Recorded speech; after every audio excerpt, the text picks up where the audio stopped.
오동현 TV, 서울의 소리, 정대택 TV, 인터넷 뉴스 신문고, 법률닷컴 TV 시청자 여러분 반갑습니다. 정치 법률 시사 대표 방송 정법시대 10번째 막을 올리겠습니다. 네, 안녕하십니까. 검사를 검사하는 변호사 모임 대표 오동현 변호사입니다. 네, 저는 법률닷컴 대표 추광규입니다. 네, 반갑습니다. 김광민 변호사입니다. 네, 자 이번 주에도 지난주와 마찬가지로 12.3 내란 사태와 관련 특집 방송을 준비했는데요. 본격적인 방송에 앞서 먼저 그 이화영 부지사의 변호인에 참가하고 계시는 김광민 변호사님께서 19일 날 그 이화영 변호사 항소심 선고 결과에 대해서 짧게 좀 말씀 좀 부탁드리겠습니다. 의견, 그다음에 상고는 어떻게 될 것인지 그 관련해 가지고요. 네. 양형에서 형량이 약간 줄어든 거를 제외하고는 원심의 판결을 모두 다 인정을 했고요. 당연히 판결에 대해서는 뭐 인정하기 어렵고 이화영 부지사님 역시 판결에 대해서 인정하기 어렵다라고 말씀하셨고요. 주된 이유에 대해서 간략하게 말씀드리면 항소심에서 저희 변호인단이 검찰의 조작 수사 관련 정황에 대해서 상당히 많은 부분을 좀 입증을 했고, 특히나 필리핀의 리오남이 존재하지 않았었다라는 것들, 이런 부분들에 대해서 상당히 높은 수준의 입증을 했는데 이런 부분이 전혀 다 인정되지 않았습니다. 그렇기 때문에 재판부의 판단에 동의하기가 상당히 어렵고, 또 하나는 검찰의 직무관할 범위, 이번에 성남 FC 사건에서 문제됐었던 그런 부분에 있어서 법리적 다툼도 꽤 있습니다. 그래서 이런 부분 종합적으로 판단해서 상고를 해야 될 것으로 보입니다. 고생하셨고요. 좀 나머지도 좀 더 노력 한번 해보시고요. 좋은 결과 기대하겠습니다. 네. 자 그러면 이제부터 본격적인 방송을 시작하도록 하겠습니다. 오늘 방송은 헌법재판소로 넘어간 탄핵 사건의 법리 문제를 중심으로 심층적으로 분석해 보도록 하겠습니다. 자유 헌정 질서를 지키기 위해 비상계엄을 선포합니다. 대통령 윤석열 탄핵 소추안은 총 투표수 300표 중 가 204표, 부 85표, 기권 3표, 무효 8표로서 가결되었음을 선포합니다.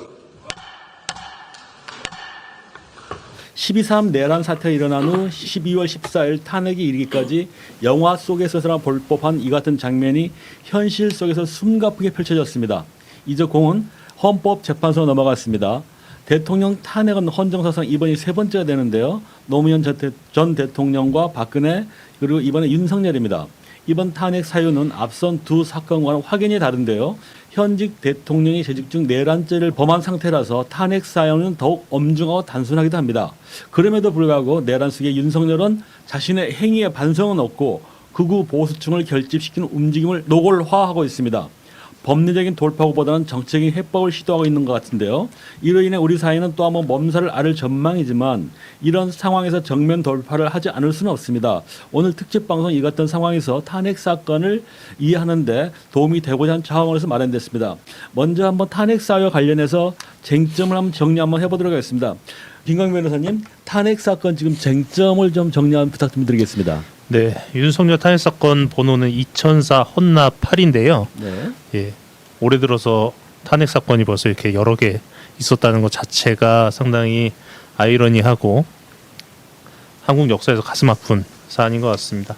쟁점을 좀 정리해 보면요, 첫 번째는 내란죄가 구성되느냐라는 거고요. 두 번째는 대통령 대행 체제에서 헌재위원 9명이 완성체가 가능하느냐, 이 부분.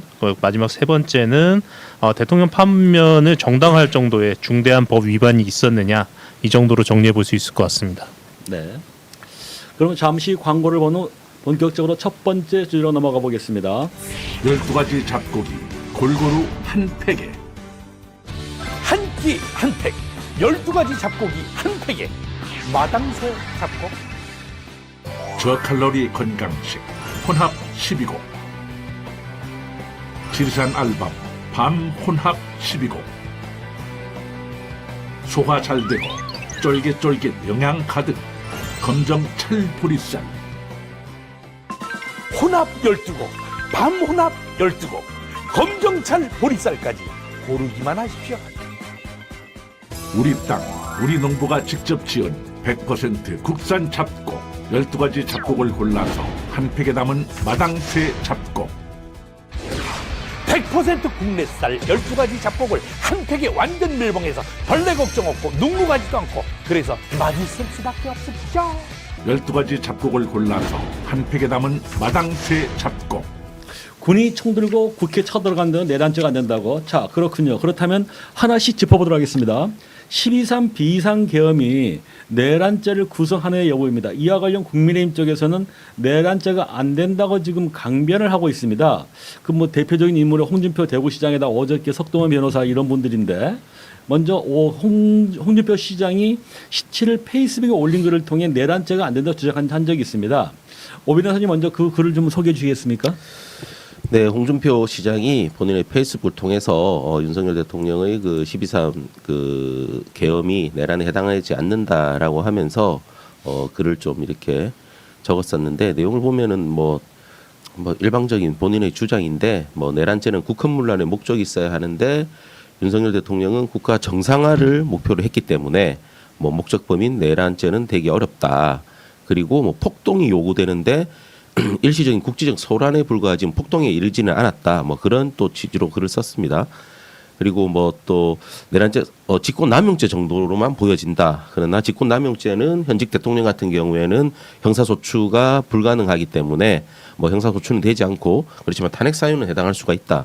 뭐 그런 식으로 좀 글을 또 썼고 또 수사기관들이 지금 뭐 이번에 그 검찰에서는 또 윤석열과 이상민 영 같은 경우에는 공수처로 이첩을 했지만 그 전에는 그 이첩하기 전까지 뭐 검찰하고 공조본에서 서로 이제 뭐 공수처하고 경찰 검찰이 서로 이제 수사를 하겠다고 좀 그런 사태와 관련해서 뭐 수사기관들이 하얀날처럼 달려들어서 내란죄의 뭐 공다툼하는 게 참 어이없는 행태다.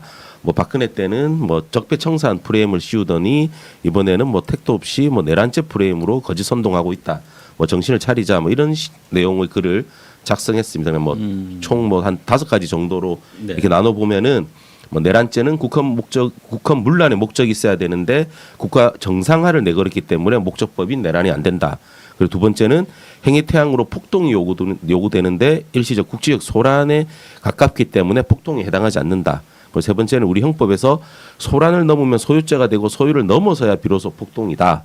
그리고 네 번째로는 허영 그 헌법 교수님 칼럼과 내용이 동일하다. 그래서 이미 내란죄는 어렵고 직권남용죄 정도로 보인다. 그리고 마지막으로 현직 대통령은 형사소추가 되지 않으나 탄핵 사유는 해당한다. 뭐 이 정도로 좀 요약할 수 있겠습니다. 네. 그러니까 거의 이런 내용이 이제 사실 그 태극기 세력에서 나오는 그 보수 극우 유튜버들 나오는 그런 주장을 좀 요약이 되는 것 같은데요. 자, 그러면 하나씩 한번 짚어보도록 하겠습니다. 내란죄는 이제 국헌 문란의 목적이 있어야 하는데 윤석열은 국가 정상화를 내걸었기 때문에 목적 범인 내란죄 되기 어렵다 이렇게 주장하고 있지 않습니까? 이 부분 관련해서 오 변호사님 의견을 먼저 한번 말씀해 주시죠. 윤석열 대통령이 국가 정상화를 목적으로 해서 뭐 그 야당이 거부권을 계속 행사를 하면서 뭐 광란에 칼춤을 춘다. 뭐 그렇기 때문에 국가 정상화를 위해서 뭐 본인은 그렇게 뭐 선택을 했다 이렇게 주장을 하는데 실질적으로 국가를 정상화시키지 않은 사람이 융통 아닙니까? 윤석열, 김건희가 국가를 정상적으로 운영을 안 했기 때문에 지금 이런 사태들이 발생한 거고 이게 누가 보더라도 이게 지금 그 윤석열 대통령의 그 군을 투입하고 경찰을 투입해서 뭐 국회의원들을 체포하는 지시까지 지금 계속해서 지금 나오고 있는데 과연 그게 국가를 정상화를 목적으로 했다고 누가 인정하겠습니까? 네, 이거는 전혀 말도 안 되는 변명에 불과하다고 보입니다. 네. 그러면 또 거기서 하나 파생되는 게 내란죄라는 게 이제 그 정권 획득을 위해서 이제 했다는 이제 그런 취재를 하거든요. 그 이제 그 뭐 정권 찬탈이 아니기 때문에 내란죄가 아니다는 이제 그런 논리까지 전개가 되더라고요. 이 부분에서 어떻게 생각하실까요? 그 형법상 내란죄의 구성 요건이 일시적으로 또는 뭐 영구적으로 국가 권력을 국가 그 기관을 뭐 이렇게 기능을 배제하거나 뭐 국헌 문란의 목적으로 일으키는 것을 내란죄로 그 구성 요건으로 하고 있습니다. 정권 찬탈의 목적이라는 자체는 형법 자체에 전혀 그런 게 없습니다. 그런 게 없고 또 만약에 정권 찬탈이 아니라고 주장을 하고 있지만 이 우리나라는 상권 분립제도 아닙니까? 입법, 행정, 사법을 그리고 국가가 뭐 윤석열 본인만이 가지고 있는 권력이 아니잖아요. 그러니까 명백하게 국회의 권한을 배제하고 그리고 하려고 했기 때문에 이거는 뭐 정권 찬탈이라는 게 구성여건에 해당하지 않지만 또 정권 찬탈의 목적도 있다고 보입니다. 저는. 네. 자, 그럼 우리 김 변호사님은 어떤 의견이실까요? 내란죄가 아니라고 여기서 이분들은 우기고 있거든요. 우선은 윤석열이 포고령을 통해서 본인이 내란을 목적으로 하였다는 걸 아예 자백을 했다고 봐요. 포고령 내용을 보면 그 국회뿐만 아니라 지방의회까지 모든 정치 활동을 금지시켜 버렸거든요. 네, 그렇다고 하면 국가의 권력 분배의 주요 기능 중에 하나인 입법부, 국회뿐만 아니라 지방자치의 입법부가의 기능을 전부 다 정지시키겠다라는 것이었기 때문에 이거 자체가 국헌문란이고 이 국헌문란의 목적으로 물리력을 동원했으니 이거를 과연 그 누가 내란이 아니라고 판단할 수 있을지 그것을 주장하는 것 자체가 좀 상식 밖이다 이렇게 생각합니다. 사실 이제 보면은 이제 그 전두환 그 내란 사건 그 대법원 판결도 마찬가지거든요. 보게 되면은 이제 이 당시에 그 권능 행사를 불가능하게 한다는 것은 그 기관을 영구적으로 폐지하는 것만을 가리키는 건 아니고 사실상 상당 기간 기능을 제대로 할 수 없게 만드는 것을 포함한다 이렇게 지금 당시에 판례가 나와 있습니다. 자, 이런 부분에서 그러면 이번 내란 사태에 대한 그 헌법재판소에서 판단은 어떻게 이루어질 거라고 예상하시나 모르겠습니다. 뭐 오히려 먼저 어떻게 해요? 네, 그러니까 그 당시 그 판결에서도 국헌문란의 하나로서 권능 행사를 불가능하게 한 것을 네, 이렇게 이렇게 딱 지적을 했었잖아요. 권능 행사를 불가능하게 한다는 것이 대표님 말씀하신 것처럼 뭐 영구적으로 폐지하는 경우가 아니라고 하더라도 뭐 사실상 상당 기간 이렇게 뭐 제대로 기능을 할 수 없게 멈추기만 해도 이제 배제시키는 것도 네. 당연히 그 국헌문란의 하나로 보는 건데 지금 실질적으로 그 당시에 군이 투입되고 경찰이 그 국회의원들의 그 출입을 막고 이 자체로서도 상당 시간 동안 이렇게 어떻게 보면은 그 권능 행사를 불가능하게 한 거잖아요. 그렇죠. 투표를 네. 참여하지 못하게 막았으니까. 투표 참여 못하게 예, 막았고 예. 실질적으로 뭐 투표를 참여를 하려고 했는데도 못한 분들도 계시고 물론 뭐 국민의힘 뭐 의원들 일부는 아예 뭐 제가 보기에는 뭐 그래 투표를 하려는 의사 자체가 없었던 것 같기도 한 그런 사람들도 있는 것 같습니다. 그 지금 그 대화 내용이 지금 이렇게 공개되어 가지고 그 내용들을 보면은 뭐 아예 국회를 올 생각이 없었던 사람들도 있었던 것 같아요. 그렇지만 또 몇몇 분들은 들어오려고 했는데도 이제 담도 못 넘고 그 정도로 좀 이렇게 출입이 제한되다 보니까 그런 투표 참여 못한 분도 계시기 때문에 그렇다고 하면서 이게 권능 행사를 불가능하게 한 걸로 보이기 때문에 명백한 이는 국헌문란에 해당한다고 보입니다. 네. 자, 그러면 김 변호사님은 이 부분은 어떻게 판단하실까요? 우선은 이게 계엄이라는 사상 초유의 사태가 발생을 했고 군이 동원됐기 때문에 논의의 중심이 현상에 좀 초점이 맞춰지는 부분이 있는 것 같습니다. 그러니까 군이 동원돼서 군이 국회의 기능을 얼마나 마비시켰느냐 그리고 마비된 시간이 얼마나 되느냐 이게 좀 초점이 맞춰지는 것 같은데요. 사실 이런 부분도 중요하긴 하지만 실제로 국가의 기능이 어떻게 바뀌었는가 정지되었는가 장애가 발생했는가 이 부분이 더 중요하다고 저는 생각을 해요. 계엄을 발동하자마자 자동적으로 계엄 사령부가 설치가 됩니다. 그리고 계엄 사령부가 설치가 되면 행정과 사법 권한이 전부 다 계엄 사령부로 이관돼요. 그러니까 그 즉시 국가의 일상적인 행정 권력, 사법 권력이 정지되고 계엄 사령부가 이것을 전부 다 장악하게 되는 거거든요. 심지어 이번 계엄은 서울 한 지역을 상대로 한 계엄이 아니라 전국 계엄입니다. 그러니까 뭐 45년 전의 계엄보다 훨씬 더 중대한 계엄이고 그렇게 되면 각 지역별로는 지역 계엄 사령부가 생기면서 그 각 지역의 행정 사법 권한을 다 인수받게 됩니다. 그렇다고 하면 이 계엄이 발생을 했고 뭐 각 지역에는 군인들이 계엄 사령부에서 접수하지 않았지만 그것은 단지 계엄이 빨리 해제됐기 때문에 국회가 재빠르게 움직여서 빨리 해제됐기 때문에 물리적인 현상이 발생하지 않을 뿐이지 그 시간 내에서는 이미 행정과 사법 권력은 정지된 상황이었습니다. 그렇다면 한 국가의 전국적인 행정 사법 권한을 중단시킨 행위를 어떻게 국헌문란으로 안 보고 내란으로 안 보고 이것이 폭력이 없었다고 볼 수 있는지 그것 자체가 이런 주장 자체가 성립이 불가능한 주장이라고 생각합니다.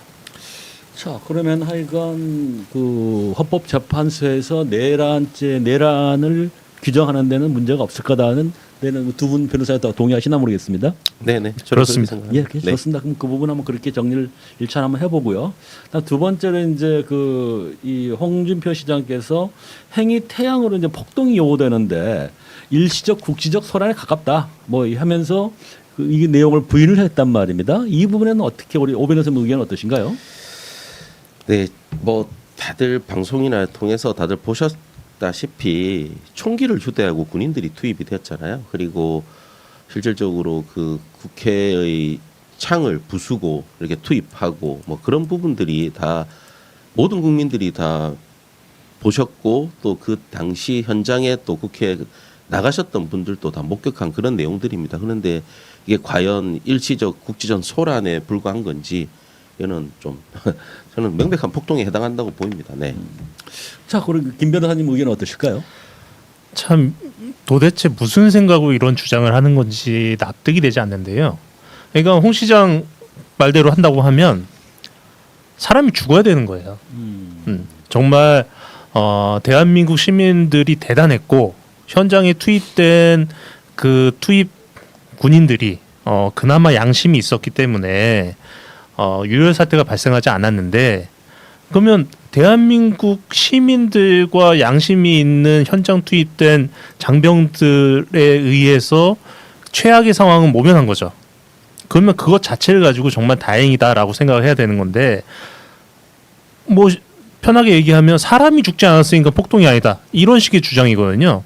그러면은 도대체 정치인으로서 야 사람도 안 죽었는데 이게 어떻게 폭동이야 이런 식의 발언을 하는 것 자체가 이거는 정치인으로서 기본 자세도 안 됐고 심지어 그 홍 시장은 법률가잖아요. 법률가로서 기본적인 지식도 없는 주장을 하고 있다. 말도 되지 않는다. 이렇게 생각합니다. 좋습니다. 그러니까 그렇다면은 당시에 국회 상황을 갖다가 그 정도면은 폭동이라고 볼 수 있다. 행위 양태로서 당시에 네, 뭐 우리 대부분에서도 폭동과 관련 내란죄 폭동과 관련해서 최광의로 이렇게 해석을 하기 때문에 네. 네, 이거는 명백한 폭동에 해당한다고 보입니다. 네. 네, 좋습니다. 자, 그러면은 이제 세 번째 보게 되면은 우리 형법에는 소란을 넘은 소요죄가 되고 소요를 넘어서 비로소 폭동이다라고 이제 이렇게 홍 시장은 주장을 했단 말입니다. 이게 저도 좀 이해가 안 가던데요. 소란이나 아까 그 광의로 해석한다는데 이 부분은 어떻게 봐야 되나요? 우리 오 변호사님은요. 뭐 이 부분 또 앞에서 말씀드린 명백한 행위 태양이 폭동에 해당하기 때문에 뭐 소란을 넘어서면 소유죄가 되고 소유를 넘어서야 폭동이다 이거는 그냥 말장난에 네 저는 말장난에 불과하다고 보입니다. 네. 네. 그 정도 정리하죠. 그건 의미가 없는 것 같고요. 네. 그다음에 이제 우리 헌법학의 이제 허영 교수님이 이제 그 꽤 유명하신 분이지 않습니까? 이 석자 교수님이 이제 칼럼과 내용이 이제 한마디로 그날 행위에 대해서는 내란죄다. 내란죄는 어렵고 직권 남용죄 정도다 해서 아주 가볍게 칩을 하고 있단 말입니다. 이 부분은 우리 오 변호사님은 어떻게 보시나요? 뭐 허영 교수님 또 헌법학자로서 상당히 유명하신 분이기도 하지만 실제로 또 소수 의견도 많이 내시는 분이거든요. 네, 저는 뭐 이 부분도 앞에 설명드린 바와 같이 명백한 내란죄에 해당한다고 보입니다. 그렇기 때문에 뭐 굳이 뭐 이 부분도 크게 뭐 설명 안 드려도 앞에 말씀드린 부분과 동일한 내용인 것 같습니다. 네. 비상계엄은 이제 고도의 통치 행위로 사법 심사의 대상이 되지 않는다 이렇게 강변을 하고 있거든요. 우리 김 변호사님 이 부분은 어떻게 생각하시나요? 고도의 통치 행위라는 것이요. 통치라는 것도 법과 헌법에 따라야 됩니다. 그러니까 고도의 통치 행위라는 것은 어떠한 주장이냐면 이 통치 행위가 사법 심사의 범위에 해당하지 않는다라는 주장을 하고 있는 거거든요. 그렇다고 하면 사법 심사를 받지 않을 정도의 절차적 요건, 형식적 요건, 그러니까 통치 행위를 하더라도 기본적인 위법 사항은 없어야 되고 위헌 사항은 없어야 된다는 겁니다. 이게 첫 번째고, 두 번째는 이러한 고도의 통치 행위를 할 만한 상황적 필요가 있어야 되는 거예요. 그런데 이번 계엄은 법률도 위반을 했고 헌법도 위반을 했고 그리고 그러한 통치 행위가 필요한 위급 상황도 없었지 않습니까? 그럼에도 불구하고 그러니까 평온한 정말 지극히 평온하고 정상적인 국가였던 대한민국에서 본인 혼자 상상에 빠져서 이상한 상상에 빠져서 대한민국은 지금 위기다라고 생각을 해서 법적 절차도 위반을 하면서 계엄을 한 거예요. 그렇기 때문에 이거는 고도의 통치 행위라고 규정할 수 있는 모든 요건, 그 어느 요건도 축적하지 못했다라고 생각합니다. 우리 오 변호사님은 어떻게 판단하시나요? 네, 뭐 지난 방송에서도 한번 말씀드렸는데 이 계엄 비상계엄 자체가 이 형식도 위배했고 또 요건도 갖추지 못한 명백한 이 헌법 위반입니다. 네. 뭐 비상계엄 같은 경우에는 일단은 전시 사변 또는 이에 준하는 국가 비상 사태 시에 적과 교전 상태에 있거나 사회 질서가 극도로 교란되어서 행정 및 사법 기능의 수행이 현재 곤란한 경우에 군사적 필요에 따라서 뭐 공공의 안녕 질서를 유지하기 위해서 선포하는 걸로 계엄법에 규정이 되어 있는데 어느 하나에도 해당되지 않지 않습니까? 국가가 윤석열, 김건희 아니었으면 정말 정상적으로 돌아가는 나라를 본인들이 스스로의 어떤 망상에 빠져가지고 지금 국가가 뭐 종북 세력들에 의해서 찬탈되고 뭐 그런 위기 상황이라고 생각을 해서 한 거기 때문에 또 국민의 심의도 제대로 거치지 않았고 그래서 형식상, 절차상 그리고 내용상 다 명백한 그 헌법 위반에 해당한다고 보입니다. 네. 자, 그럼 이걸 통틀어서 한번 묶어가지고 봐볼게요. 사실 이제 아까도 말씀드렸죠. 홍준표 시장도 법조인이고 검사 출신 아니겠습니까? 석동현도 그분도 변호사고요. 근데 그럼에도 불구하고 내란죄가 안 된다 뭐 이런 궤변들을 늘는 우리가 제3자가 볼 때 그런 궤변이라고 보는데 법률 전문가 입장에서 총평을 한번 부탁 좀 드리겠습니다. 홍 시장이나 어제 석동현 변호사에 그 대해서 먼저 우리 김 변호사님 말씀 한번 해주시죠. 그러니까 소수 의견이라 해야 되나? 그런 의견들 보수 예. 뭐 가능성은 두 개일 텐데요. 이 두 분이 법학을 제대로 공부 안 하셨던지 아니면 법학을 손 놓은 지가 오래되셔서 잘 모르셨던지 이게 첫 번째 가능성이고요. 두 번째는 뻔히 알면서도 선전선동을 할 가능성도 있을 것 같습니다. 전 두 번째 이 가능성이라고 보고요. 선전선동을 하고 선전선동을 통해서 탄핵심사 절차를 방해하고 지연하고 그것을 통해서 어떤 다른 목적을 얻기 위한 그러한 뭐 술수가 아닐까라고 생각합니다. 그 부분 아마 저도 지금 동감하는데요. 홍준표 시장 같은 경우 사실 지금 대통령 선거를 지금 염두에 두고 계속 발언을 하고 계속 하시더라고요. 그러면 결국 그런 글도 주장도 그 보수 세력을 태극기 세력을 자기 쪽으로 끌어들이기 위한 하나의 어떤 정치 선동이 아니겠는가 뭐 그렇게 판단하면 될 것 같고요. 자, 그럼 우리 오 변호사님 어떻게 판단하십니까? 네, 뭐 홍준표 시장이나 석동현 변호사 같은 경우에도 명백히 이게 내란에 해당해서 탄핵 사유에 해당하고 또 파면이 될 거라고 생각을 하고 있을 거라고 저는 그렇게 생각을 합니다. 단지 김관빈 변호사 말씀하신 제 생각에는 그 두 분 다 뭔가 정치적인 목적에 의해서 그런 발언을 하고 있지 않나. 좀 뭐 이렇게 좀 극우 세력들을 좀 이렇게 좀 뭐 결집시키고 뭐 그런 부분 또 그러면서 홍준표 시장 같은 경우에는 본인이 다음 뭐 또 대권 주자로서 좀 이렇게 자기의 존재감을 좀 이렇게 각인시키기 위해서 그런 말도 안 되는 소리들을 좀 하고 있지 않나. 네, 그렇게 보입니다. 네. 그럼 관련해가지고 지금 이제 공수처 수사가 한참 진행 중이고요. 그 다음에 25일 날 지금 출석을 지금 명을 했단 말입니다. 그럼 그날 어떻게 예상하시나 모르겠습니다. 우리 오 변호사님 그날 출석할까요? 뭐 윤석열이 지금까지의 그 행태를 봐서는 뭐 저는 출석 안 할 거라고 보입니다. 네. 그렇기 때문에 이는 정말로 뭔가 강제력을 동원을 해서 네, 이렇게 해야 될 필요가 있다고 봅니다. 이게 죄송합니다. 윤석열 대통령이 우리가 생각하는 상식적인 일반인이라고 생각하면 절대 안 될 것 같습니다. 네. 그러니까 이미 어떤 상식을 벗어난 뭐 구름 위에 있는 사람 같아가지고 네. 우리 오 변호사님 어떻게 김 변호사님은 예상 어떻게 하십니까? 제가 방송 시작하기 전에 우스갯소리로 한 말씀 드렸었는데 지금 와서 보니까 박근혜는 오히려 품위가 있었다 이런 말씀을 드렸어요. 대통령이라고 하면 뭐 여러 가지 작업 요건이 있지만 저는 대통령에 걸맞는 품위도 있어야 된다고 생각을 하거든요. 근데 지금 뭐 어쨌든 지금 탄핵돼서 직무가 정지되긴 했지만 대통령 직을 갖고 있는 윤석열이라는 사람이 이런 행태를 보인다고 하면 이건 스스로 자신이 대통령에게 포기한 행위고 그렇다고 하면 공수처가 됐든 경찰이 됐든 대통령에게 포기한 사람에게 대통령의 예우를 갖춰주면 안 된다. 범죄자이고 피의자로서 엄격히 대응해야 된다. 그래서 25일 날 출석하는 것은 기대하기 어렵겠지만 출석하지 않는다고 하면 그 이후 절차에 대해서는 피의자로서 엄격히 대응해야 된다라고 생각합니다. 바로 끌어내야 될 수밖에 없네요. 그렇죠. 체포영장 들고 가서 끌어내는 수밖에 없는 것 같고요. 강제 수사로 돌입해야 될. 예. 자, 그럼 이번 주제를 한번 이제 정리를 해보는데요. 자, 그러면은 우리 두 분 이제 변호사님은 당연히 내란죄가 된다, 구성이 된다. 헌재가 당연히 될 거다는 그런 의견인데 만약에 이제 전체 변호사들이 만약에 한 100명이 1000명 있다. 그럼 그 중에 한 몇 프로나 석동현 아니면 이제 홍준표 의견을 동조할까요? 100명의 변호사가 있다 그랬을 때는 우리 오 변호사님 생각할 때는 정상적인 변호사라고 하면 굉장히 사람 하나도 없을 거예요.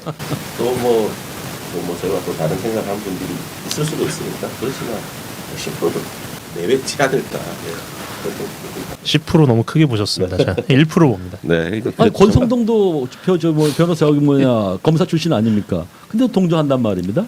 그 정치적인 목적이다. 뭐 권성동, 홍준표, 뭐 석동현 이런 사람들을 법조인으로 분류하면 안 될 것 같습니다. 이 사람들은 고도의 그냥 이렇게 뭐 정치인으로서 본인들의 어떤 입장에 따라 가지고 이렇게 궤변을 늘어놓고 이렇게 말장난을 할 수 있는 그런 사람들이지 뭐 정상적인 법조인의 시각에서 법리적으로 판단할 수 있는 그런 뭐 분류로 이렇게 보는 거는 네.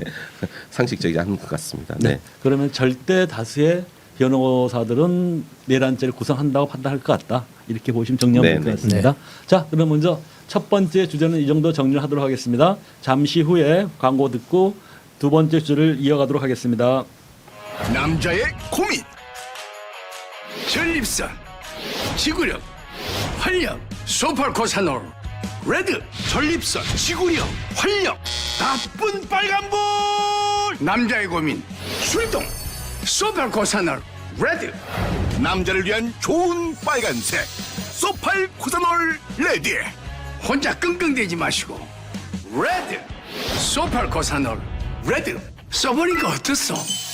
소팔코사놀 레드 미국산 소팔메토 전립선 건강 미국산 옥타코사놀 지구력 증진 독일산 비타민 B 활력 충전 아주 좋아 소팔코사놀 레드 4개월분 두 박스 한 달 3만원 재구매 고객분들께 2개월분 더 무료 증정 총 6개월분을 6만원 할인된 가격으로 좋은 빨간색 좋아 불어 물론 대통령 권한대행은 국정 안정을 위해 대통령 권한의 상당 부분을 적극적으로 행사할 수 있고 그래야 합니다.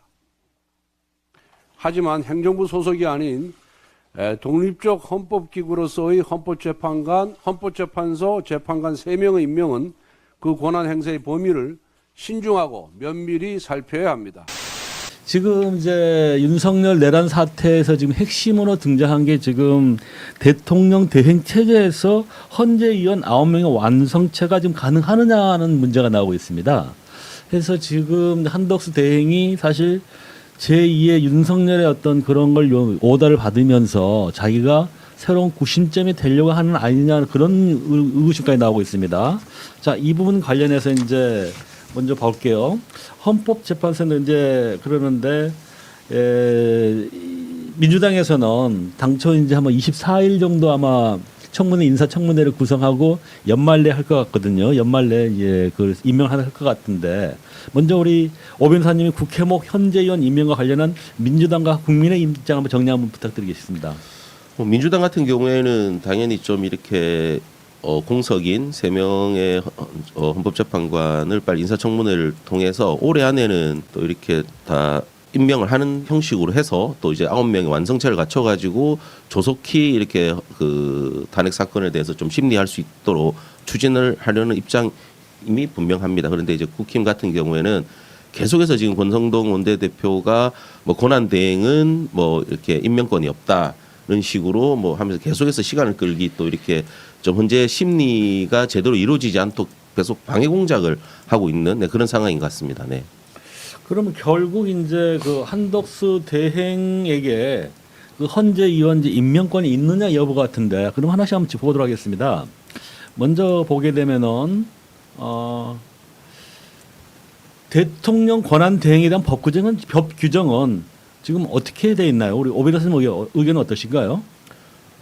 실질적으로 뭐 탄핵 소추에 따르면은 대통령의 권한이 정지되고 또 대통령의 거리 시에는 이제 권한 대행으로서 이제 대통령이 직무 수행할 수 없는 경우에는 우선적으로 이제 국무총리가 권한을 대행한다 이렇게 정해져 있지만 실질적으로 그 권한 대행의 직무 범위라든지 직무 권한에 대해서는 구체적으로 규정해 있지는 않거든요. 네, 그렇기 때문에 그 부분이 지금 제한 규정을 따로 있지 않기 때문에 이런 뭐 좀 해석의 논란은 좀 있는 것 같습니다. 네. 우리 김 변호사님 의견 어떠신가요? 대통령 권한 대행에 대해서는 어떻게 바라보시나 모르겠습니다. 우선 권한 대행이 발생한 사유를 좀 봐야 될 것 같아요. 대통령이 뭐 사고로 거리가 된 게 아니라 국민이 선택한 국회가 당신은 대통령 자격이 없소. 당신이 대통령 권한을 행사할 경우에 대한민국에 큰 피해가 발생하고 그러니 직무 정지하시오라고 해서 대통령 권한 대행이 발생한 겁니다. 그렇다고 하면 국민이 대통령의 자격을 박탈한 거예요. 박탈하고 뭐 물론 헌법재판소의 결정이 필요하겠지만 그 다음 절차 때까지 임시적으로 대통령의 권한이 공백 상태가 되면 안 되기 때문에 총리에게 권한 대행을 맡겨놓은 겁니다. 그렇다고 하면 권한 대행이 발생한 이러한 사유를 통해서 판단을 하고 대통령에게 권한 행사하지 말라라는 국민의 명령에 맞게 권한 대행을 행사해야 될 것이다. 단지 법 규정에 이거를 어떠한 어느 범위까지 행사할 수 있다라는 규정이 없기 때문에 내가 대통령의 권한을 전부 다 행사할 수 있다. 이러한 생각을 하시면 안 된다. 이렇게 생각합니다. 네. 그러면은 대통령 권한 대행이 그런 입장에서 헌재 의원을 임명할 수 있다 이렇게 보시는 입장이 두 분이 동의하시는 거죠? 그렇습니다. 네네. 그렇습니다. 예, 네. 그렇습니다. 자, 그러면 이제 문제가 되고 있는 게 대행 체제에서 19일 날 양곡법 등 6법을 이제 민주당 야당 안으로 지금 뭐 제의를 올렸는데 이걸 갖다가 거부권 행사를 했거든요. 그러면은 이게 대행의 체제에서 이거 그런 어떤 야당의 그런 안에 대해서 법을 갖다가 거부한다는 게 맞습니까? 어떻습니까? 오 변호사님 어떻습니까? 그러니까 뭐 헌법상 그 권한 대행의 직무 범위라든지 권한이 규정되어 있지 않기 때문에 뭐 이런 문제들이 뭐 좀 이렇게 논의가 되고 있는데 저는 정말 바람직하지 않다고 보입니다. 이게 실질적으로 권한 대행이면은 뭐 어떤 소극적인 뭐 그런 정도의 저는 직무 범위로 이렇게 수행을 해야 되는 거지. 국회에서 실제로 권한 대행은 또 국민이 선출한 자가 아니잖아요. 예, 그는 법상 이렇게 뭐 대통령이 임명해서 그 법에 의해 가지고 이제 대행의 권한을 부여받은 건데 이 법률안 같은 경우에는 국민의 대표인 국회의원들이 이렇게 발의해서 이렇게 선포를 한 개정을 한 부분인데 이런 부분들을 적극적으로 이렇게 거부권을 해서 다시 제의를 하게 한다는 것 자체는 저는 정말 바람직하지 않다고 보입니다. 네. 자, 우리 김 변호사님은 이 부분은 어떻게 했어요? 거부권 행사에 대해서는 어떻게 받아들이고 계시나요? 이 정치적 행위인데요. 정치적 행위를 지금 현재는 국민들이 절대적으로 지지하는 권력 주체는 국회입니다. 예, 대통령에 대한 해당 권한 자체를 파멸시켜 버렸으니까요. 그렇다고 하는데 그러면 국민들이 적극적으로 절대적으로 지지하고 있는 국회의 행위, 특히나 이게 탄핵 이후에 발생한 행위가 아니거든요. 그 전부터 논의가 있었고 절차를 밟아왔던 행위인데 이러한 행위를 대통령 권한 대행이 임시로 맡고 있는 대통령 권한 대행이 여기에 대해서 적극적인 어떠한 대처를 할 수 있는가라고 생각했을 때 이것은 정치적으로 매우 바람직하지 않은 행동이다라고 생각합니다. 그럼 이게 지금 만약에 이제 제의권이 거부가 됐기 때문에 다시 또 국회로 돌아왔지 않습니까? 이걸 다시 이제 하게 되면 또 3분의 2를 해야 될 거 아니겠습니까? 네. 그렇다면 이거는 우리 통과 여부는 어떻게 판단하실까요? 우리 오 변호사님.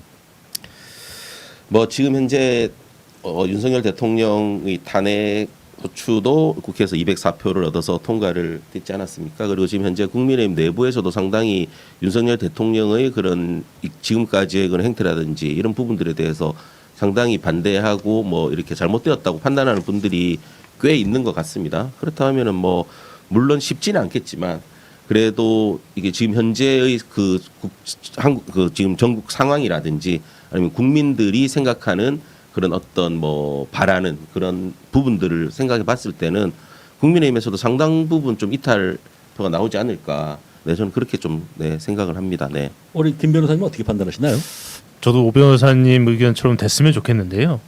지금 국민의힘 같은 경우는 본인들의 정체성, 본인들의 살아갈 방향을 모든 것을 민주당에 대한 반대, 모든 잘못은 민주당에 있다. 이것에 대한 반사 효과로 본인들의 정체성을 찾아가고 있는 것 같아요. 그렇다고 하면 204표로 탄핵이 가결됐는데 그 이후에 더더욱 보수화되고 그 구태의 모습을 보이는 행태로 봐서는 쉽지 않지 않을까라는 생각이 좀 듭니다. 근데 이번에 보게 되면 거의 한 30여 명이 이제 이탈을 했잖아요. 국민의 그 당론에서. 그럼 그분들이 그런 스탠스를 계속 유지할까요? 아니면은 또 다시 국민의힘으로 원래 돌아가서 뭐 당론을 따른다 해서 뭐 그런 식으로 얘기를 할까요? 어떻게 해야 보시나 모르겠습니다. 그리고 정치에 좀 감이 있으신 분 오히려 말씀하십시오. 뭐 제가 감히는 알지만 당연히 뭐 기대는 하고 있습니다. 당연히 뭐 좀 이렇게 좀 정상적인 사고를 하는 그런 의원들도 국민의힘이 있을 거라고 저는 그런 좀 제 바람입니다. 그렇기 때문에 뭐 그런 분들이 실질적으로 좀 이제는 좀 정상적인 판단을 좀 해줬으면 하는 저는 그렇게 좀 바라고 있습니다. 네. 그렇다면 하여간 그 이런 또 거부가 되고 지금 또 계속 좀 심상치 않은 게 왜 특검법하고 지금 김건희법에 대해서 지금 시간을 끌고 있지 않습니까? 과연 이게 옳은 건가요? 한덕수 대행에서 그런 부분을 혼란을 줄이기 위해서는 빨리빨리 좀 판단을 해줘야 될 것 같은데 어떻게 될 것 같습니까? 그거는 또 거부권 행사할까요? 아니면 어떻게 될까요? 우리 오 변호사님은? 저는 좀 간보고 있는 것 같습니다. 좀 일단은 육법에 대해서 먼저 거부권 행사하고 지금 중요한 그 지금 특검이라든지 뭐 이 부분들에 대해서는 지금 아직 선포도 안 하고 지금 거부권 행사 안 하고 있지 않습니까? 근데 좀 어떻게 보면은 좀 한덕수 총리가 좀 이렇게 대행을 하면서는 조금 정상적인 사고를 하지 않을까 이런 기대가 있었는데 또 이번에 거부권을 행사하는 걸 봐서는 이것도 거부권을 또 행사하지 않을까 하는 정말 참 그런 뭐 잘 아시다시피 한덕수 총리가 상당히 유능한 관료거든요. 옛날 DJ 때부터 이제 그런 관료 생활 계속해서 높은 걸 영위해 왔던 건데 그 저도 잘 할 줄 알았습니다, 사실. 그래도 그나마 이제 그래 뭐 윤석열 그런 놈 밑에서 이제 했으니 그러려니 했지만 그래도 윤석열 없으니까 할 줄 알았는데 이번에 그 양곡법도 이제 6법을 또 6개 법안을 가해서 또 거부권 행사하던데 사실 지금 연말까지 미루는 것도 석연치 않고요. 그런 부분은 우리 김 변호사님 어떻게 바라보실까요? 한덕수 총리가 말씀하신 것처럼 상당히 똑똑한 사람입니다. 그래서 네. 제가 봤을 때는 육법에 대한 거부권 행사는 그게 큰 부담은 없었을 것 같아요. 정책적 법과 성격이 상당히 강하기 때문에. 네네. 그래서 육법 정도는 거부권 행사에서 본인이 뭐 윤석열이든지 국힘에 대한 어쨌든 면피성 행동을 하고 그 다음에 이제 특검 같은 법안들 대해서는 이러한 법안은 지금 이게 정책적 법안이라고 주장하기가 어렵잖아요. 그래서 여기에 대해서는 좀 시간 좀 끌다가 통과시키지 않을까 조심스럽게 예측해 봅니다. 저는 이번에 볼 때 6개 법안 중에 이제 증인 감정 법안 같은 경우에 이제 보수 쪽에서 특히 그 반감이 심하더라고요. 그러니까 그런 어떤 논리를 되냐면은 이런 증인 감정법이 통과가 되면은 기업 총수들이 가가지고 뭐 의원이 이제 뭐 기업의 그 비밀에 대해서 물어봐도 말을 할 수밖에 없다. 뭐 이러면서 뭐 그런 논리를 펴더라고요. 그래서 그런 부분도 있긴 있을 수 있다. 내지는 비공개를 하든지 하면 될 텐데 그런 부분이 입법이 좀 모아돼서 그 정도는 저는 거부가 행사될 걸로 봤는데 양곡법 같은 경우는 이제 시장 격리이기 때문에 당장 시급한 법안 같은데 그것까지 일률적으로 판단을 해가지고 했는데 그러면 우리 김 변호사 판단할 때는 그게 정부적인 판단이다. 나중에 지금 특검법하고 김건희법을 통과시키기 위해서 하나의 어떤 자기의 보호막을 쳤다 이렇게 판단하면 될까요? 정리를 하면. 뭐 통과시키기 위해서라기보다는 통과시켰을 때 비난을 최대한 축소시켜서 본인의 뭐 탈출구를 만들고자 하는 의도가 어느 정도 있지 않았을까 이 정도 생각해 봅니다. 자 그러면은 이제 우리 한덕수 대행이 9명을 임명하는 데는 이제 그 헌재 위원을 갖다가 임명하는 데 문제가 없다고 보는 거고 그럼 이게 언제쯤 만약에 또 근데 이게 국회에서 이제 헌재 위원을 갖다 추천을 했는데 인사청문회 끝나고 만약에 한덕수가 그걸 안 하면 어떻게 되죠? 일단은 추천을 해도 그 임명권자는 대통령이기 때문에 네. 그리고 지금 현재는 이제 대통령 권한 대행이 임명권자이기 때문에 그 인사청문회를 거쳐 추천을 했다고 하더라도 한덕수 대행이 임명을 하지 않으면 실질적으로는 지금 임명이 안 되는 그런 상황이 되는 거죠. 네. 그거 어떻게 해결해야 되나요, 김 변호사님? 그거? 우선은 살펴보면 일단 뭐 제도적으로는 강제할 수 있는 방법이 없습니다. 제도적으로는 강제할 수 있는 방법은 없는데 내용적으로 살펴보면 헌법재판관 9명을 333으로 나눈 이유는 입법사법행정부의 권력균형이거든요. 헌법재판소는 엄밀히 따지면 사법기관이라고 하기보다는 헌법이라는 대가치를 가지고 대한민국의 제도나 정치를 평가하는 기관이기 때문에 이것을 입법사법행정 셋이 고루 나눠서 견제를 주기 위한 그 제도고요. 근데 여기서 이번에 3명은 의회 몫입니다. 예, 대통령 몫이 아니에요. 그렇기 때문에 명분은 없습니다. 이 거절한 명분은 없고, 또 하나는 이렇게 했을 때 헌법재판 6인 체제로 탄핵 심판이 이루어져야 되거든요. 6인 체제로 탄핵 심판이 이루어진다고 했을 때 9명이 아닌 6인으로 가는 것, 6명에게 심판을 받게 되는 것, 거기에 대한 부담도 상당히 클 겁니다. 6인으로 간다고 하면 결과적으로 기각될 가능성은 더 높겠죠. 6인 중에 한 명이라도 반대 의견하면 기각이 되겠지만, 하지만 이 탄핵 심판을 단지 6명만으로 끌고 가게 된다는 것, 거기에 대한 여론이나 정치적 부담감은 상당히 크기 때문에 한덕수 권한대행이 이걸 끝까지 임명하지 않아서 윤석열의 탄핵 심판이 결국 6명으로 결과가 나오게 만들 것이다 라는 것을 생각하기에는 한덕수가 받는 부담감이 너무 클 것 같다라는 생각이 듭니다. 그럼 만약에 이제 한덕수가 이번에 또 만약에 연말에 그런 어떤 탄핵 특검법하고 김건희법을 만약에 거부를 한다. 그러면 뭐 탄핵에 다시 들어가야 될까요? 아니면 어떻게 될까요? 저는 탄핵해야 된다고 생각합니다. 두 분 다 동의하십니까? 실질적으로 한덕수 총리 같은 경우에도 내란의 공범이잖아요. 네. 네, 그렇기 때문에 뭐 이제 대통령 탄핵 소추안이 발의되고 나서 조직 권한 대행 체제로 가다 보니까 민주당에서는 좀 한덕수 총리에 대한 탄핵 절차를 좀 중지한 상황인데, 계속해서 이렇게 전국 안정에 방해를 하고 한다고 하면은 저도 김광희 변호사님 말씀처럼 당연히 탄핵 들어가야 된다고 보입니다. 네. 그럼 하여간 강제할 수 있는 방법은 없다. 그러니까 이제 헌법 이제 국회에서 올렸는데 이제 인사청문회를 거쳐가지고 제청을 이제 요구를 했는데 한덕수가 만약 거부한다 그러면 거기에 대한 뭐 강제 수단은 없으니 탄핵밖에 없다. 그 다음에 한덕수는 프로세스 따라가 그대로 이제 내란죄로 조사받고 처벌을 받으면 된다. 뭐 이런 식으로 프로세스 가면 될까요? 그렇죠. 네, 네. 뭐 하여간 뭐 한덕수 총리가 뭐 제가 알고 있는 한덕수라는 사람이 굉장히 유능하고 합리적으로 판단하기 때문에 뭐 그 정도까지는 가지 않는다 저도 판단하고요. 네. 뭐 가능하면 빠른 시간 내에 특검법하고 김건희 법안을 갖다 김건희 특검에 대해서 빠른 시간 내에 결정을 해줬으면 좋겠습니다. 100% 한우 맛있는 내장이 한가득 한우 내장탕을 한가득 즐긴다. 한우 내장탕이 한가득 온다고?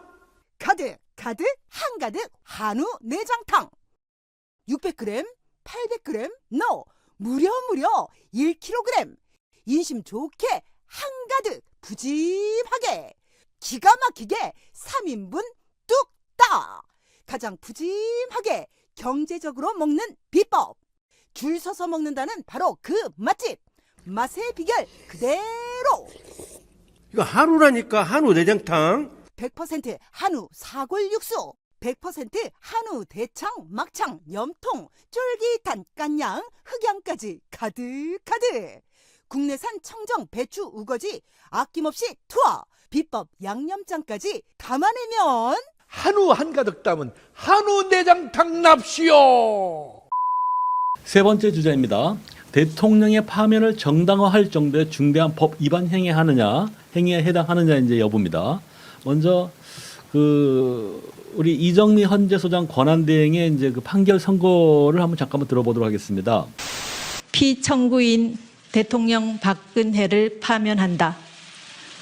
이 결정에는 세월호 참사와 관련하여 피청구인은 윤석열이 지금 현재 한남동 관저에서 이제 헌재 서류 수령을 거부하는 등 행위는 어떤 영향을 미친다고 생각하시나요? 이게 지금 오병현 선생님 어떻게 생각하시나요?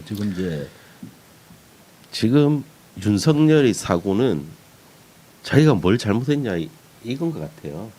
나는 정말로 이렇게 종북 세력들, 반국가 단체, 종북 세력들이 우리 지금 이렇게 대한민국을 계속해서 뒤흔들고 있는 것을 자기는 바로잡기 위해서 당연히 자기는 최선의 선택을 한 건데 왜 내가 지금 이렇게 탄핵되고 이렇게 내란죄 피의자로서 또 이렇게 수사를 받아야 되고 그거를 전혀 인정 못하는 그런 사고인 것 같거든요. 한마디로 정말 정상적인 사고를 못하는 그 정도 수준인 것 같습니다. 그렇다 보니까 당연히 지금 뭐 공수처에서 이렇게 뭐 소환을 하더라도 그 말도 되지 대통령이 가란다고 가냐 이게 지금 뭐 말이 되지 않는 소리를 하잖아요. 그러면서 수사에도 응하지 않고 있고 그리고 현재 심리를 진행하기 위해서 이렇게 서류들을 보내도 뭐 전혀 수령하지 않고 있고 이거 자체가 아예 국가 기관을 뭐 수사기관뿐만 아니라 현재도 본인은 뭐 따르지 않겠다 못 믿겠다 뭐 이런 정말 정상적인 사고를 못 하고 있는 그런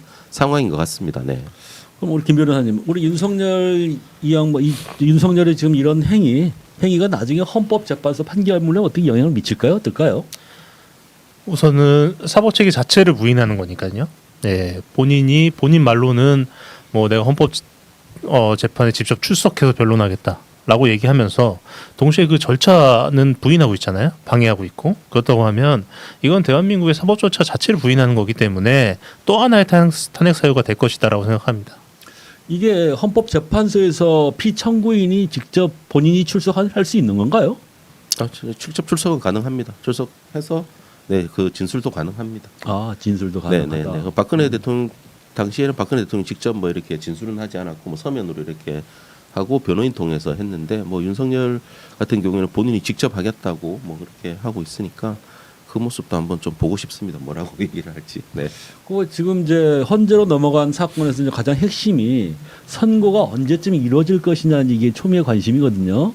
지금 사실 나라의 그 혼란이 굉장히 경제 상황이나 모든 게 안 좋기 때문에 빨리 이런 혼란을 종식시키기 위해서는 그런 헌법재판소 절차가 끝나야 된다 보고 있는데 오 변호사님 먼저 이게 선고까지 어느 정도 시간이 걸릴 거라 생각하시나요? 박근혜 대통령 같은 경우에 탄핵 그 소추되고 나서 헌재 결정 날 때까지 한 90일 정도 걸렸거든요. 그런데 지금 박근혜 당시 그 탄핵 소추, 탄핵 그 이 사유는 파면 사유는 상당히 좀 복잡했습니다. 사실관계도 좀 복잡하게 많았고 또 판단하기도 조금 복잡한 그런 부분이었는데 이 윤석열 이번 내란 사건 같은 경우에는 너무 명백하잖아요. 이거는 정말로 국헌 문란을 목적으로 또 헌법 질서를 파괴하고 명백한 헌법과 법률을 위반했기 때문에 실질적으로 쟁점은 훨씬 간단한 것 같습니다. 그래서 저는 한 2월 안에는 결정나지 않을까. 또 지금 현재 이번에 새로 3명이 그 선임이 된다고 임명이 된다고 하더라도 또 3월 말에 또 3명이 대통령목 3명이 또 그 이제 임기가 다 끝나서 또 이렇게 자리를 비워야 되는데 그렇다고 하면 그 전에는 이렇게 결정을 하지 않을까. 네, 그렇게 생각합니다. 그게 한 4월 15일인가 되더라고요. 지금 두 분이 우리 문재인 대통령 할 때 임명했던 두 분이 그 전에는 될 것 같다는 의견이시고요. 근데 김 변호사님 어떻게 생각하십니까? 우선 헌법재판소의 판단 대상 중에는 국가 운영이라는 것도 분명히 존재해야 됩니다. 박근혜 탄핵 때는 그래도 국가 조직이라는 것이 어느 정도 기능은 하고 있었어요. 그런데 이번에 윤석열은 우선 국무위원들 전체를 내란 공범으로 만들어 버렸고, 군대 조직, 군사 조직도 전부 다 거의 뭐 해체 수준으로 엉망진창을 만들어놨습니다. 그래서 지금 현재는 사실상 대한민국이라는 국가가 제대로 운영될 수가 없는 상황까지 만들어 놓은 거예요. 박근혜 때하고는 전혀 상황이 다릅니다. 그렇다고 하면 헌법재판소는 이런 식으로 정상적인 운영 자체가 불가능한 대한민국이라는 상태를 장기간 방치하지 않아야 할 의무도 있어요. 이런 부분을 좀 고민해 본다고 하면 헌법재판소도 상당히 이 재판을 오래 끌지 않고 조속하게 마무리 지려고 하지 않을까라는 생각이 들기 때문에 박근혜 때보다 더 빨리 진행되지 않을까라는 생각이 있습니다. 그러면 이제 궁금한 것 중에 하나가 이제 정영식이 이제 주심인데 이분이 이 주심의 역할은 어떻게 되나요, 김 변호사님? 헌법재판소에서 주심의 역할. 네. 주심의 역할이 판단에 있어서 뭐 그 판단 자체에 영향을 미칠 수는 없습니다. 하지만 절차 진행에 있어서 상당히 큰 영향을 미칠 수는 있는데요. 그렇다고 하더라도 물론 이제 그 주심 재판장의 과거 뭐 그 행적이나 판결 내용들을 가지고 지금 여러 가지 걱정들이 많이 있긴 하지만요. 예, 판단 내용에 있어서 결정적인 영향을 미칠 수 없기 때문에 이 부분이 그렇게 결정적인 역할을 하지는 않을 거다라고 생각합니다. 그러면은 사실 이제 우리 헌법재판관 같은 경우에 좀 우려감이 있는 게 그 한명숙 총리 사건에서 이제 그런 명백한 그런 위증이라든지 이게 명백히 드러났음에도 불구하고 그걸 그대로 이제 인정을 했단 말입니다. 그런 어떤 부분에서도 이게 명백한 내란이 이걸 정영식 이분이 그걸 묵살할 가능성은 없을까요? 어떻게 보나요, 김 변호사님은? 저는 우려가 좀 상존하고 있거든요. 그런 우려도 분명히 존재하는데요. 우선은 지금 대한민국 국민들이 너무나 고위직고 중요 자리에 있는 사람들이 그에 반해서 거의 미치광이 수준의 이상 증세를 보이는 모습들을 봐왔기 때문에 이런 권위에 대한 그 신뢰가 없어진 거는 사실인 것 같아요. 그렇기 때문에 헌법재판관이 정말 윤석열과 같은 어떤 미치광이 수준의 판단이나 행동을 하면 어떨까 이러한 걱정까지 하고 있는 것 같습니다. 그래서 상황이 이 지경까지 된 것에 대해서는 좀 너무나 유감스럽긴 하지만 그래도 현직 헌법재판관이고 자격이 인정됐기 때문에 그곳에 있고 그곳에서 판결을 해오고 있는 사람이 있기 때문에 이러한 대단히 명백한 사건에 있어서 다른 결정을 하기는 사실상 불가능하지 않을까라고 생각합니다. 그럼 이렇게 지금 이제 헌법재판소 판결문은 어떻게 작성이 되나요? 예를 들어 대법원 같은 경우는 재판 연구관들이 작성을 해가지고 주심한테 주고 주심이 이제 다듬어서 이제 이걸 합의부로 돌리고 하는 걸로 알고 있는데. 그거는 실무적인 부분이고요. 사실은 뭐 판결문은 판사 본인이 직접 작성해야 되는 거고 재판연구관이나 아니면 뭐 주심이 작성하거나 뭐 이런 부분은 실무적으로 도움을 받고 그 정도의 차이는 있겠지만 결국은 최종적으로 재판관이 작성하는 거고요.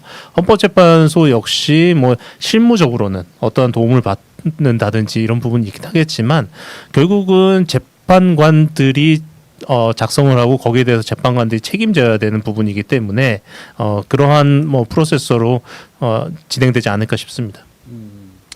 그러면은 이제 우리 두 분 의견은 2월 정도를 지금은 선고로 본다 이렇게 정리하면 될 것 같습니까? 2월 정도. 그 정도면은 뭐 판단이 되지 않을까 싶습니다. 네. 그러면 변론은 한 몇 차례나 정도 열릴까요? 또 변론이 그렇게 뭐 아까도 말씀드렸지만 박근혜 때보다 그렇게 복잡한 그런 사건들이 아니어가지고 그렇게 뭐 많이 필요할 것 같지도 않습니다. 네. 증인 신문도 증인도 부르고 하나요? 헌법재판소에서도? 네, 합니다. 네. 네. 그러면은 이제 또 그런 증인도 부르고 하면은 또 시간이 또 많이 걸리지 않을까요? 어떨까요? 그렇게까지는 안 할 것 같습니다. 네. 주요 증인들만 불러서. 네, 그렇게 또 뭐 실질적으로는 뭐 그런 증인의 그런 것보다는 뭐 방송을 통해서 이미 벌써 너무 명백하게 또 그런 게 나와 있고 또 윤석열 본인의 입으로도 너무 많은 게 나왔잖아요. 네, 그리고 지금 관련자들의 진술들도 지금 상당히 많이 나와 있는 부분이고 하기 때문에 네, 그렇게까지는 하지 않을 것 같습니다. 네. 그건 우려되는 부분이 하나가 이제 윤석열이 이번에 그 탄핵 전에 지난주에 그러니까 14일 전에 이전에 그렇게 국민의힘에다가 그렇게 힘에다가 얘기를 했답니다. 2주만 시간 벌어라. 연말까지 시간 벌라는 거거든요. 그럼 어떤 일을 하려고 했다는 건데 그게 뭘까요? 어떤 취지에서 2주를 시간을 벌어달라 했을까 자기한테? 제2 내란을 또 꿈꾸지 않았을까요? 대통령의 지휘로서. 네. 우리 김 변호사님 어떻게 하십니까? 저도 그거 말고는 없다고 생각합니다. 뭐. 그 뭔가를 반전할 수 있으니까 2주만 벌어라 하고 이렇게 안달하고 지시 강압적으로 얘기를 했다는 거거든요. 그러니까 1차 계엄이 본인이 생각할 때는 1차 계엄이 분명히 성공할 수 있는 계엄이었는데 아쉽게 실패한 거죠. 군인을 더 많이 넣었다고 하면 국회 문을 때려 부셔가지고 끌어냈다고 하면 성공할 수 있었던 거고 성공할 수밖에 없는 게 계엄이었는데 그거 정당한 계엄이었는데 실패했다. 그러니 시간을 좀만 주면 내가 다시 정비해서 저것들 싹 다 잡아놓을 수 있다. 이런 생각이 아니었을까 싶습니다. 그러면 가장 이제 미스테리한 부분인데요. 앞으로 돌아갔을 때 12.3 내란이 왜 12월 3일 날 발생했는지 우리 김 변호사님 어떻게 생각하세요? 지금 벌써 한 3주 가까이 지나고 있으니까. 여러 가지 설들이 있습니다. 여러 가지 설들이 있는데요. 이거는 사실 뭐 이 사건 자체가 상식적인 수준에서 분석할 수 없는 사건이기 때문에 이렇게 수많은 설들이 나오는 게 아닐까 싶은데 제가 그 설들을 다 소개시켜 드릴 필요는 없을 것 같고요. 그 설들 중에 그나마 제가 가장 가능성이 있다 혹은 나를 이해시켰다라는 설은 주술입니다. 예, 점지받았다. 그 날짜로. 네네. 그렇지 않고서는 이 날짜를 해석할 수가 없습니다. 우리 오 변호사님 어떻게 판단하실까요? 그냥 상식적으로 본인은 이렇게 계엄을 선포했을 때는 성공하려고 했을 거잖아요. 그런데 그렇다고 하면은 실질적으로 국회의원들이 그 계엄 해제 의결을 하지 못하게 하려고 했으면은 12월 10일 회기가 끝나고 선포를 하든지 아니면은 금요일 밤이나 이렇게 선포를 하면 금요일 저녁에는 지방 그 지역에 계신 의원들은 다 본인 지역으로 내려가잖아요. 그렇다고 하면 분명히 성공했을 것 같거든요. 군인들을 그래 투입을 하고 국회의원들이 모이지 못해가지고 계엄 해제를 못하고 그러면은 그때 계엄 선포하고 나서 뭐 경찰과 군을 투입해가지고 국회의원들을 뭐 체포하고 이렇게 했으면은 성공했을 것 같은데 굳이 12월 3일 날 이렇게 해가지고 국회의원들이 조속히 신속하게 모여가지고 해제 의결도 하고 한 거는 저도 뭐 김관 변호사님처럼 주술과 그게 가장 가장 이해하기 쉬울 그럴 것 같고 또 한 가지 생각되는 건 다들 무슨 그렇지만 아마 명태균의 어떤 그런 부분들도 상당히 지금 많이 있을 것 같습니다. 지금 명태균 황금폰을 통해 가지고 이제 많이 드러나고 있잖아요. 지금 그 부분에 관해서도 뭔가 좀 얘기를 뭐 본인이 생각하는 게 있지 않았을까. 그래서 그런 부분들에 대해서도 좀 대비하기 위해서 좀 하지 않았나 이런 생각도 좀 듭니다. 네. 뭐 저는 제 개인적인 내피셜인데 결국 그렇게 보거든요. 명태균이 그날 2일날인가 3일날인가 아마 얘기를 했지 않습니까? 자기가 그날 폰을 갖다가 민주당에 넘길 수 있다. 여기에 굉장히 자기 위기감을 느꼈을 것 같고요. 그러니까 당초 시나리오는 그렇겠죠. 대북 풍사를 B를 갖다 계속 북으로 보내고 북이 이제 도발을 해오면 이제 못 참고 건너오면은 전면전을 터트리고 그러면 전시 개헌으로 넘어가려고 이런 시나리오 가졌을 텐데 몇 번 계속해도 이제 북이 이제 인내를 하니까 못했으니까 못한 상황인데 자기가 콘으로 몰리겠다고 봤던 거거든요. 이거 만약에 그 다음 날이면 명태균 폰이 터질 수 있다. 그러면 자기가 못 헤어나니까 그런 이제 하루 땡 그날 바로 이제 결행한 거 아니냐 하는 부분하고 그 주에 이제 김건희 특검법이 통과될 가능성이 있었으니까 이걸 이번 주에 넘기면 안 된다 해가지고 했을 가능성이 있다. 뭐 해가 좀 더 시간을 지나면은 이제 그런 부분이 드러날 것 같고요.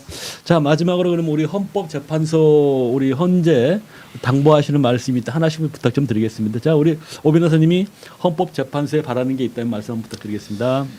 지금 그 정영식 재판관이 지금 현재 주심으로서 또 지금까지의 그런 판결을 보면은 조금 우려스러운 부분들이 좀 많이 있지 않습니까?